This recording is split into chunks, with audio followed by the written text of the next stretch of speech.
So here's a closer look at the 8 scale Nitro F1 cars, the Kyosho F1 GP10s.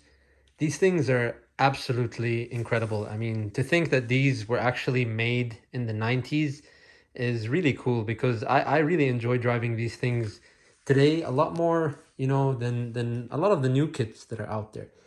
You can still tell in a few places that these things are pretty old, but overall they still run beautifully, and I love the design of this chassis, and the 90s F1 style in general is just absolutely awesome. And there's a lot of cool characteristics here.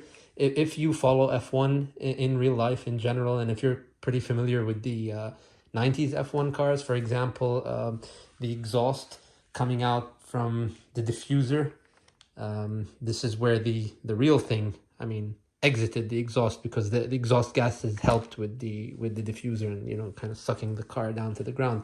But anyways, little things like that, it's just really nice to see on a small scale. And the fact that these are nitro, again, a lot of people will be like, electric is quicker. Yes, of course they're quicker and all that stuff, but just the sound, seeing this and listening to it drive, it's literally like shrinking a 90s F1 car and just having it, in the palm of your hand and driving it around is just awesome.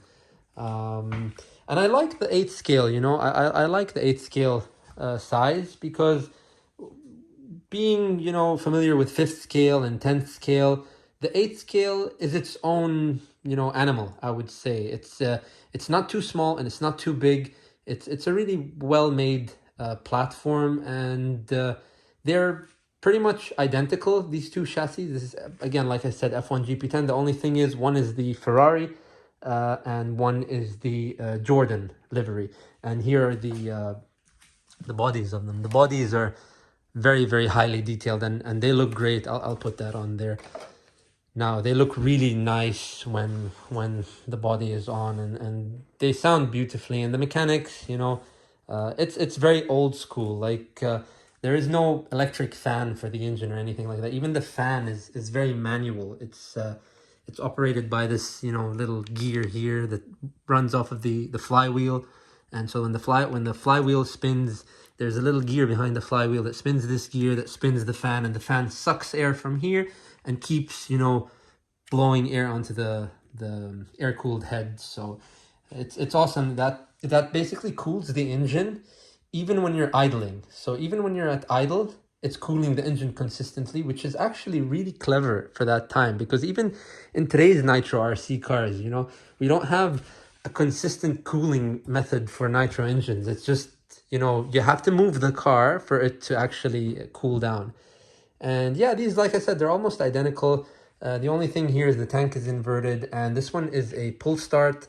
This one is a roto start, which is also a cool feature that wasn't really common back then. But I love the push rod suspension, and the suspension here is a little bit different than there. This is quite stiffer here. And yeah, it's just a lovely platform, which I really enjoy driving. Very, very lovely. I'm going to put the body on now, just to kind of show you how it looks like with the body on. So here it is with the body on. And as you can see, the level of detail is pretty cool. The way the suspension works and everything, it's very well made, considering, again, it's from the 90s.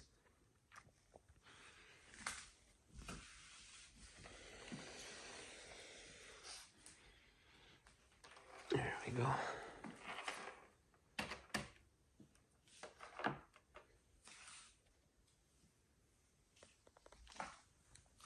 And the cutouts and everything, that's not my addition. On 10th scales, I have to cut out the vents and do all that stuff. Here you have to do that, but not because it's added by me. It's actually in the instruction manual. The vents and all that is realistic. It's supposed to take the air in from here. So that's another feature. And it's just really the details, even on the wing and all that stuff, it's just really nice.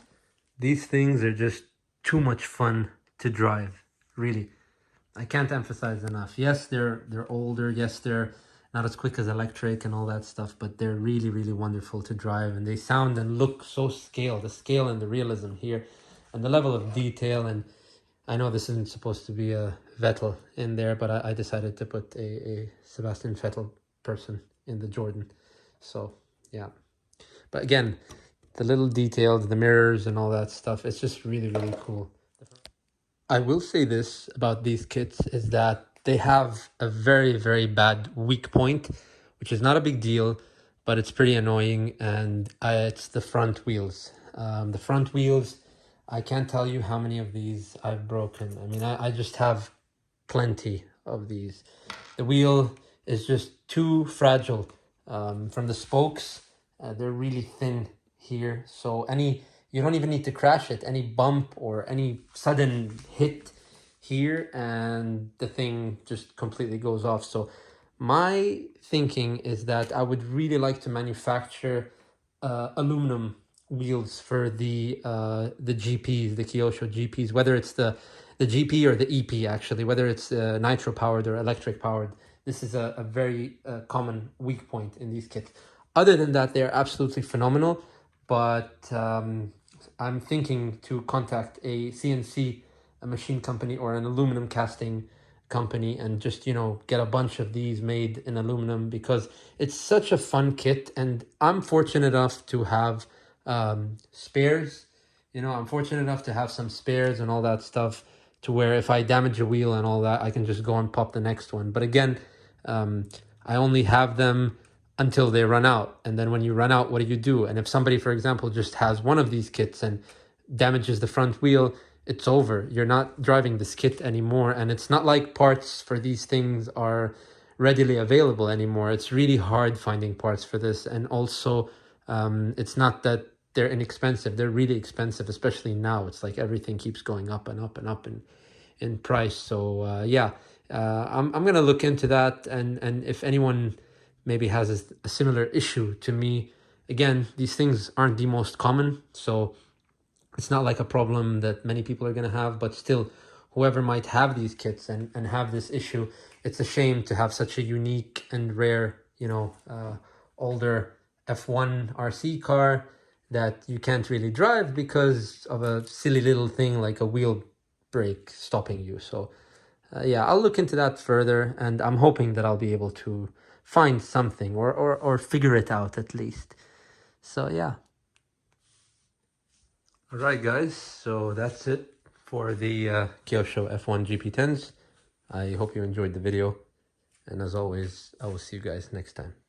Ciao.